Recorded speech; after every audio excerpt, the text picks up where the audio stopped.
Je lève mes mains sans m'engager s'occuper d'Abino. Que mon Dieu s'occupe de vous. Amen. On n'arrive pas à construire des routes à cause de vous. Les enfants n'ont pas de couverts dans les hôpitaux à cause des fous. Que Dieu, mon Dieu, s'occupe de vous, de vos femmes, de vos bureaux et de vos tiroirs.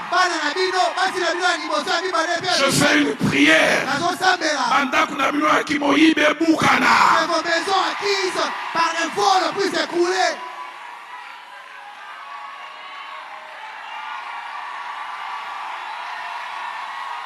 Le Chronique 19 au verset 7 que nous avons mentionné. Maintenant que la crainte de l'Éternel soit sur vous, veillez sur vos actes. Nous l'avons lu dans Néhémie chapitre 5 au verset 15.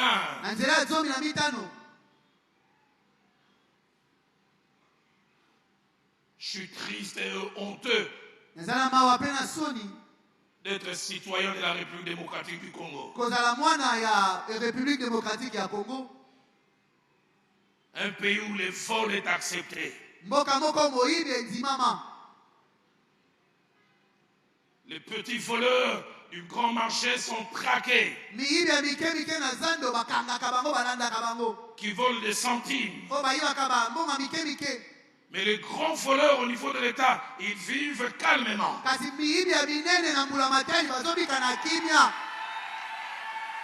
Et ce qui me choque, même de supposés politiques chrétiens,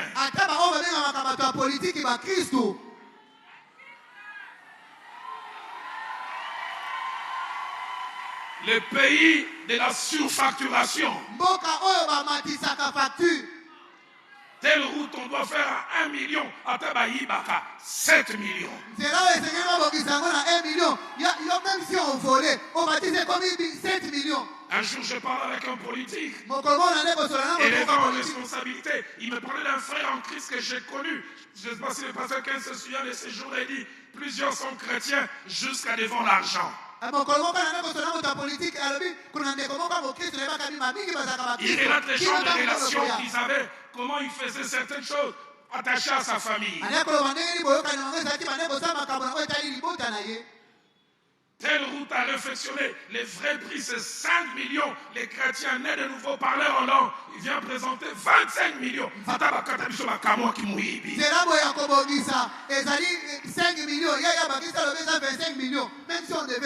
Je lève mes mains sans m'engager s'occuper d'Abino. Que mon Dieu s'occupe de vous. Amen. On n'arrive pas à construire des routes à cause des fous. Les enfants n'ont pas de couverts dans les hôpitaux à cause des fous. Que Dieu, mon Dieu, s'occupe de vous, de vos femmes, de vos bureaux et de vos tiroirs. Je fais une prière. Que vos maisons acquises par un vol puissent s'écrouler.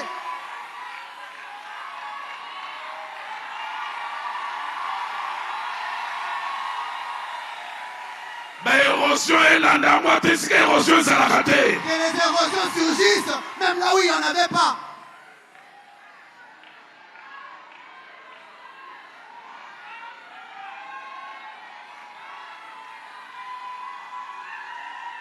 Si tu te dis politique et chrétien, montre-moi tes rapports avec l'argent. Je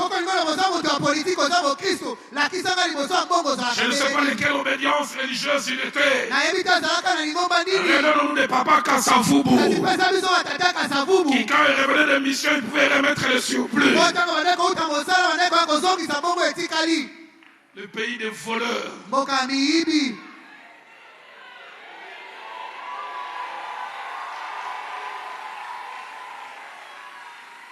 Néhémie chapitre 5 au verset 15. Et les combles, il y a toujours dans ces administrations des spécialistes en vol qui sont des coachs. Tango commis chef. Que quand tu deviens chef, il dit, moi j'ai fait carrière dans ces métiers. Ça sort comme ça. Parce qu'en 2002, j'avais dans une province du pays, je veux même citer à l'Équateur.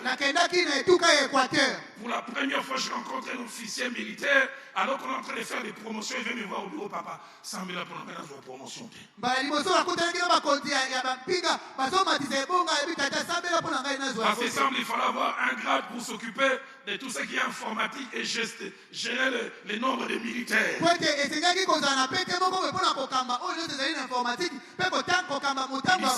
pour la promotion, tu es pour une promotion, on peut s'en grade, n'a pas le droit. Prie le Seigneur que je n'ai pas de promotion parce que si j'ai un autre grade, je vais perdre là où je mange. Je dis papa, je ne ferai pas une telle prière. Mais derrière lui, il a une promotion. Si mon ami Seigneur, donne-lui cette promotion. 3 semaines après, il va promouvoir, il y a l'ongwe commission. On a déplacé, j'avais béni le Seigneur. Néhémie chapitre 5. Au verset 15, placez-moi ce passage. Écoutez ce que Néhémie dit avant moi. Le premier gouverneur accablait le peuple. Recevait de lui du pain et du vin. Pour que 40 cycles d'argent qui était leur salaire. Leurs serviteurs même opprimaient le peuple. C'est un politique. Il dit, je n'ai point agi de la sorte. Par crainte et le Dieu. Il ne suffit pas de venir à l'église. Et puis tout le monde et on commence à avoir peur de vos donations. Et ça dans ma baie. Amen.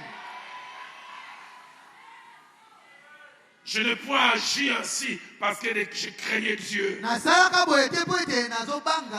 version parole de vie dit, moi je respecte Dieu et je n'agis pas de cette façon.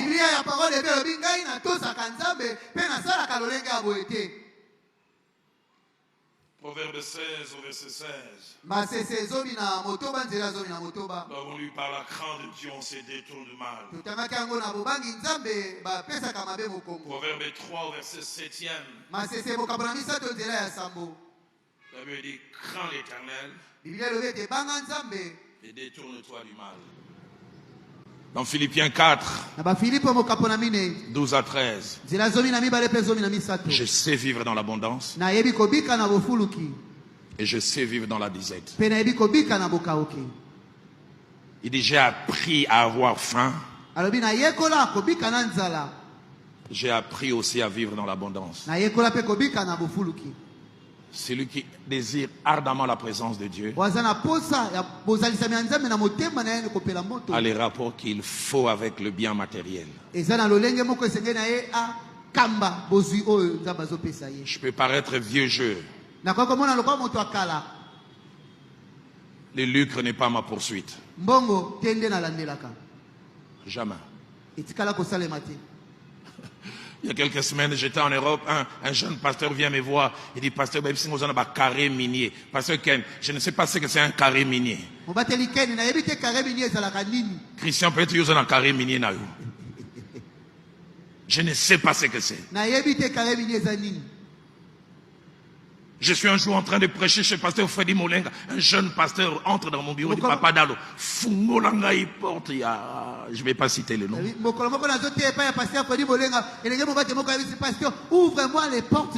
J'ai dit, si Dieu veut que tu entres, tu entreras. Ah, il me dit, ah, vieux Dalo, vous ne voulez manger que vous seul. Mon épouse est là et d'autres peuvent témoigner. Je ne mange pas à cause de cette personne-là. Ça fait 6 ans que je le côtoie. Je ne lui ai jamais demandé l'argent. Et je ne le demanderai jamais. Ce n'est pas l'évangile que Jacques-André Vernon m'a appris. Jamais. Je suis en Europe, quelqu'un me dit, Dalo, on dit que c'est toi qui manges la dîme du coltan et du cobalt. C'est lui à qui vous pensez, j'ai jamais vu sa dîme. Jamais. J'ai jamais vu ça. J'ai appris auprès de Jacques-André Vernon. La dîme, on la dépose dans les paniers de l'église. Je suis jamais allé et je n'irai jamais à la maison chercher cela. Mais en même temps, je dis, Quand on a des rapports particuliers avec l'argent, Dieu s'est donné par des bonnes voies. Amen. Et il sait bien le faire. Je donne ce simple témoignage, pasteur Christian va prier. Une église de Goma m'invite, une église de 28 personnes.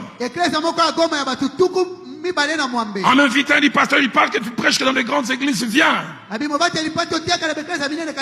Et à cause de ma présence, il s'est arrivé à 100, pasteur Benjamin peut se souvenir. Je prêche de mardi à dimanche comme si je prêchais à Bunda 27.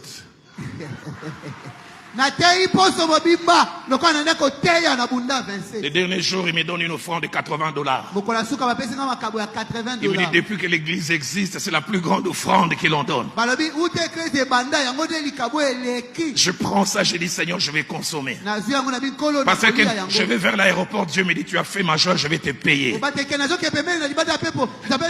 C'est ce jour-là que Dieu a placé sur ma route un corbeau qui n'a rien à voir avec Philadelphie. Parce que Dieu sait s'occuper de nous. Je suis dans la salle d'attente, pasteur Benjamin se souvient. Je vois un homme qui vient dire, c'est papa dans l'eau, je dis oui. Ce jour-là, j'ai découvert qu'il y a des gens qui sont puissants. Il dit, je dois aller chercher une bénédiction. Mais j'ai dit, l'avion va décoller, il dit, je vais faire retarder ça. Il dit au chef d'escale, ne décollez pas. J'ai quelque chose, il part, il revient, il me donne une enveloppe. Et j'ai pas eu le temps de voir parce que j'étais les derniers passagers à monter. L'avion décolle, les 15 premières minutes de zone de turbulence. 3 minutes après, parce que n'a fungoli l'enveloppe, telle enveloppe costaud. N'a compté $30 000. Amen. J'ai appris avec Dieu. Tu peux s'aimer à gauche et tu récoltes à droite. J'aimerais me mettre à genoux. Dire à ceux qui se réclament enfants des Dalo. Ne travaillez jamais pour l'argent. Ne laissez jamais l'argent être votre maître. Et si vous faites comme moi, ce que Dieu fait avec moi, il le fera avec vous. Mon temps est passé, mais j'aimerais vous choquer. Vous enviez Ken aujourd'hui. Je l'ai vu à 14-15 ans servir Dieu. Donner sa jeunesse au flamboyant. Donner sa jeunesse à l'UPC. Donner sa jeunesse à la cellule de la borne. Sous la pluie, il allait. Ne l'enviez pas dans son aujourd'hui. Dieu est en train de le payer dans son aujourd'hui. C'est pourquoi il a sémé dans le passé. J'aimerais dire à quelqu'un, il n'y a pas meilleur patron que Dieu. Et j'ai appris, ce qui ne poursuit pas l'argent, Dieu fait que l'argent le suive. Est-ce que quelqu'un peut m'aider à acclamer le Seigneur ce matin? Est-ce qu'on peut se lever tous?